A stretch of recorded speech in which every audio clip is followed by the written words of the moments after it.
Welcome to Channel 18, and today we have as our guest Michael Lach, the Executive Director of the Harwich Conservation Trust.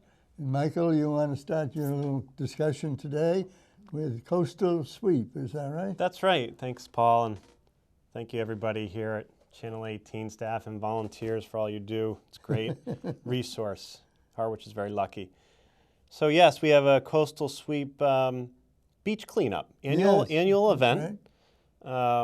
Organized by both the Harwich Conservation Trust and our partner, the Town of Harwich Department of Natural Resources.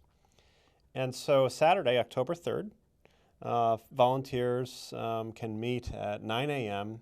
at Saquatucket Harbor parking lot, and then they'll fan out as assigned to different beaches and conservation areas to help clean up the debris that's along the roadsides or trails or coastline. Until about 11:30.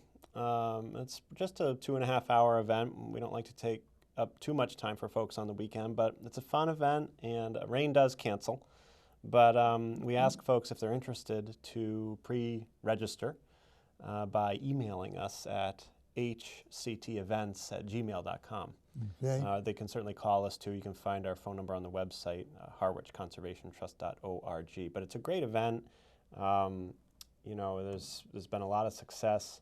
You can see some of the photos here. We actually keep track of the different types of trash and quantities of trash that is collected, so we can see variations over time. I mean, there's that heart balloon. We love Cape Cod and Harwich and our beaches, but boy, we don't like to see them wash up along the shoreline. So we're trying pick up everything we can. Look at the volume there in the trailer. So that's just one trailer load of debris collected just during that short morning coast sweep event. How many people do you get to participate in that? Between 40 and 60, depending on the year. That's pretty good. Yeah, so it's a great event, tangible results, and just helps take care of the place we love. So hctevents@gmail.com. Very good. Yeah. And then next you want to talk about that piano and that piano, that mysterious piano. Yes. Amazing, that inspired so much. And you had there a big it is. crew down we the beach did. down we at did. The newly named 66-acre Robert F. Smith Coldbrook Preserve, right there in the heart of Harwich Port. So you saw that photo of Dot Hemmings and her sister at the famous piano in the woods. Just as background, recall in 2009, there's that piano. In 2009, this very same piano and the piano bench on which Dot and her sister are sitting appeared abandoned in the town's Bell's Neck Conservation Lands, beautiful area in West Harwich. And for some reason, that image of the piano in the woods rocketed around the world, and it was on CNN and the AP and Fox, and nobody claimed the piano. It was just discarded. But it looked as though somebody had just finished a symphony under the canopy of pine and oaks, right? And so that inspired an idea for us at Harwich Conservation Trust to create this Wildlands Music and Art Stroll, where we bring the piano back from its home now at the Brooks Academy Museum, and we place it out in the outdoors, in the conservation land that we work hard and the community supports us in protecting. And we have other acoustic live music, as well as plein air painters from the Guild of Harwich Artists. Amazingly talented folks. And so Saturday, September 19th, from 1 to 4 p.m., right in the heart of Harwich Port, we had the Wildlands Music and Art Stroll. There's John Glass. You can see, look at that painting he put together just in those 3 hours, painting the landscape live. So people are strolling the trails and watching the art unfold and listening to music from vocalists like Jordan Renzi here. Jordan Renzi actually played at the inaugural event for Mayor Marty Walsh in Boston. Really? Yeah, she's an amazing voice. And then we have Elizabeth Dib Carlson, There she is, painting the landscape. So folks get to witness this art unfold live while also listening to this beautiful music and taking in the natural surroundings on their stroll. You see folks seated there listening to Kathleen Healy. Amazing, another amazing We've performer. had her on. You so have? I Yeah, think, she's fantastic. Yes. And we also even had the local Scoop. Now they have a storefront in Orleans, right, where you can make your own ice cream and frozen yogurt combinations, but they actually bring their frozen desserts right out onto the 66-acre preserve. And so if you can make the walk all the way out there, you can buy some ice cream and enjoy it. We had Humberto Cordero bring his accordions. And there's Esme Hildebrand, who's not even 5 years old, almost 5, playing with Humberto. And so that was a neat performance as well, having those accordions. They make a unique sound. So that was a lot of fun. So we had all ages, everyone from Esme up to all ages. You know, we're just enjoying the trails. It's nice, level, gentle walking experience. Really, probably just about a mile if people wanted to do the whole loop. It was a hot day, Saturday, September 19th, so we had free bottled water for folks, and of course recycling bins to take care of the empty bottles. Yeah, and so it was just a wonderful event. It was just $5 admission. People could also purchase raffle tickets to win some of the original art, and we'll have a drawing on October 1st, and then send out those original pieces to the winners of those art raffles. So it's just a terrific event.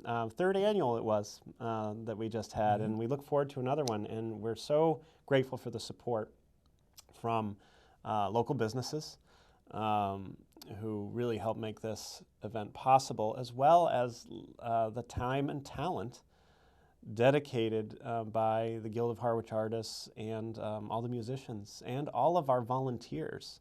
Volunteers really make our conservation world go round, and certainly with major events like this. So it was it's just a relaxing, fun atmosphere. It was great. So a lot of fun. Very good. Yeah. And so next, you want to talk about walks. Yeah, good. You keep me moving here. Good pace. Walks, yes. So fall is a wonderful time to get out and enjoy the outdoors. Yes, it as is. we all know, right? New Hampshire, Maine may have their colors, but we've got our own set of beautiful colors, including here at Coysbrook Woodlands. This photo taken by Harwich's very own Vince DeWitt. This is looking out from the Coysbrook Woodlands that is protected by HCT, another photograph from that area. Across the changing color of the red maples and tupelos and oaks, as you take in vistas of the Herring River and Coysbrook marshes. The site named for Coysbrook, which is the major tributary to the Herring River in Harwich. So wonderful trails winding through wetlands and woodlands with these salt marsh panoramic views. You can get out there anytime, dawn to dusk, and enjoy these spots. We also have some free guided walks coming up. One on October 12th, which is actually the Monday of Columbus Day weekend, 9 a.m. Check out our website, harwichconservationtrust.org. It's about the history of commercial cranberry farming, led by Todd Kelly, and it's going to start at the Headwaters Drive Bike Trail parking area, right near the Route 6 Exit 10 exchange. And it's just, he's amazing with his knowledge and his interpretive skills and sense of history and how the landscape intersects with all that's gone on the Cape for centuries. And so really popular walk. It's part of a larger event called Walking Weekend, with free walks offered across the Cape's 15 towns. We will be providing a link to the full schedule on our website soon. So we've got another walk coming up in November. I know it's end of September, but we're always planning ahead. Sort of a perennial favorite called our Turkey Talk Walk. There's a mother turkey with some some young poults there, some young turkey chicks. Well, turkeys are having a little bit of trouble right now, Yeah. according to the news. Are they? Okay. Yes. All right. Yeah, All there right. have been some problems. A lot of them have been kind of tied up and won't be available. Goodness. But they think there'll be enough. At least the frozen ones are going to be fine. All right. But the fresh ones, well, they may come along. Who knows? All right.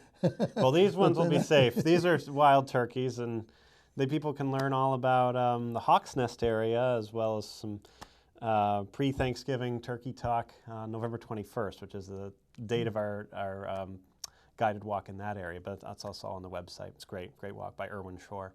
Yeah. Very good. Yeah. And we got a workshop coming up. That's right. Okay, do I have time to talk about that? Yes, The you do. wildlife tracking workshop, Yeah. led by Todd Kelly. It's $15 per person, but it's well worth the admission. He takes workshop participants out into the Bell's Neck conservation lands on the west side of Bell's Neck conservation lands, and looks for signs of wildlife through track and sign. So we're talking muskrat potentially, fox, coyote, sometimes even fisher, white-tailed deer, and the list goes on and on. He's amazingly skilled at tracking wildlife in the outdoors, and he really is, again, well-versed in not only that type of activity, but making it easily understandable for those of us who are really still learning the art of wildlife tracking and what signs they leave in the landscape. So that's Saturday, October 10th, and people can pay online through our website, harwichconservationtrust.org, and it's a great fun activity. Now these activities, they're on the ground and they're on the bushes. Oh yeah, this is in And the they're outdoors. all- This is in the everything field, the is whole outdoors. workshop. And even has a rain date. If Saturday ends up being inclement, then it'll switch to that Sunday, October 11th. So people can still take the workshop the following day if it doesn't work out Saturday. So Very good. it's a really fantastic workshop. That sounds great. Yeah, we got a lot coming A up. lot coming up. Yeah. Well, best of luck with everything, Thanks, Paul. Thanks for having us. and thank you for coming. Sure.